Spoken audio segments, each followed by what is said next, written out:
Hello, and welcome to the Intel Brief, your daily intelligence briefing on global geopolitics. Today is Friday, 20 December. I'm your host Daniel, the founder of HM Intelligence, and every weekday we bring you not just the news, but the so what from the events and decisions that shape our world. So grab a coffee and get ready to be informed. In today's update, we'll be covering German politicians have criticised Elon Musk for his backing of the AfD. A school attack in Zagreb has killed a girl and caused multiple injuries. And the US and UK have sanctioned Georgian officials over protest crackdowns.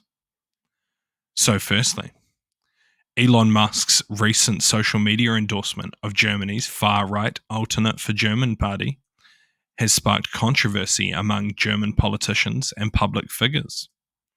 Musk, on his platform X, asserted that only the AfD can save Germany, drawing support from the party's co-founder and their candidate for chancellor. She praised Musk's statement and pointed to her criticism of past German leadership, the European Union, and the country's economic challenges. The AfD, who polled at 19% ahead of the 2024 federal election, has been officially suspected of extremism by the German Domestic Intelligence Agency, and its controversial activities, such as connections to far-right figures and plans for mass deportation, have further heightened concerns. German political leaders across the spectrum condemned Musk's comments and Wedel's response. German Chancellor Olaf Scholz emphasized the freedom of speech while pointing out that it also allows for incorrect views. Lawmakers from other parties have reaffirmed their refusal to form a coalition with the AfD, labelling the party as fascists and extremists. Criticism also targeted Musk directly, with politicians accusing him of ignorance about German politics and interference in democratic processes. A member of the Green Party called the AfD traitors bought by billionaires, while a CDU politician dismissed the AfD's ability to govern given their political isolation. So what? It is pretty difficult to determine whether Musk enjoys just stirring up controversy or if he genuinely supports the parties that he talks about online. While it appears likely that the AfD will secure more votes in the next general election, a significant majority still oppose the party's views. Additionally, it is concerning to note the levels of foreign connection with Russian and Chinese forces. Another point of interest is that Musk seems to have no issue meddling in the domestic politics of other countries, yet has been very vocal about criticizing similar actions in the United States.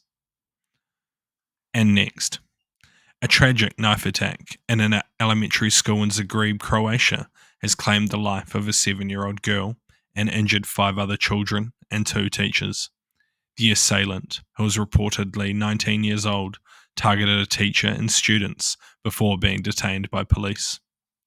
The country's health minister confirmed the injured victims are receiving medical care in a local hospital. The attack has left the school and the broader Croatian public reeling with shock and grief.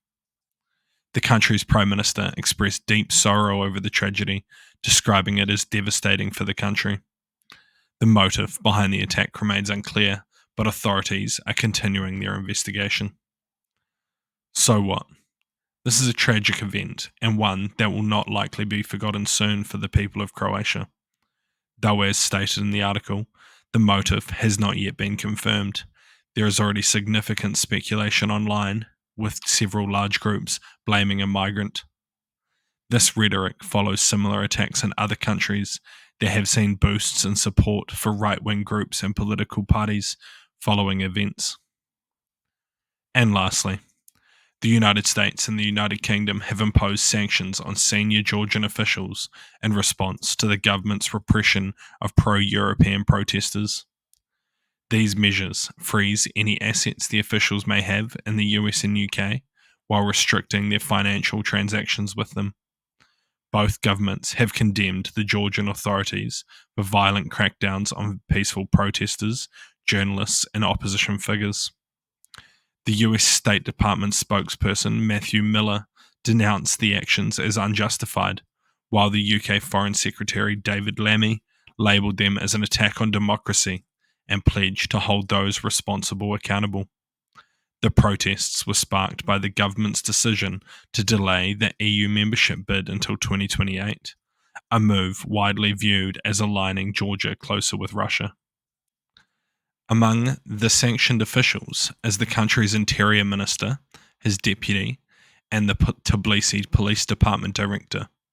Additionally, the US have also targeted a senior task force member involved in the crackdowns. The sanctions come amid growing international criticism of the Georgian Dream Party, which is perceived to be pro-Russian.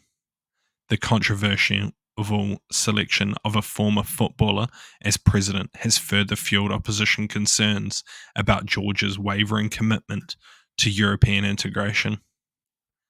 So what? It seems unlikely that these protests are going to end anytime soon, with both sides refusing to crack down. Sadly, as we have previously discussed, it seems likely that tensions will continue to rise to the point where someone loses their life as a result of the protest. While hopefully this can be avoided, it seems to be the next most likely trigger point for the country. Thank you for listening to the Intel Brief, your daily intelligence briefing on global geopolitics, brought to you by HM Intelligence. If you want to support the podcast, tell your friends to help them stay informed, and leave us a 5-star review. Or if you want to learn more about intelligence, why not take one of our courses? They're all online, self-paced and affordable. Thank you for listening. I've been your host, Daniel, and I'll see you next time.